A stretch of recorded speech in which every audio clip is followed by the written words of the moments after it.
Это не блок и не наказание, это переход. Давайте посмотрим, в чем заключается переход.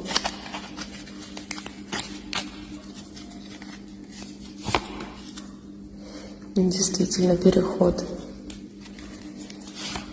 Уходите вы от каких-то острых ситуаций, возможно, от конфликтных ситуаций, либо оттуда, где уже вам нечего ловить, ничего хорошего не ждет. Это происходит по справедливости.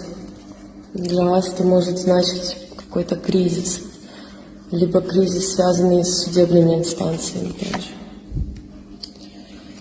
Да, тут у вас бессонные ночи, беспокойство. Так, давайте посмотрим.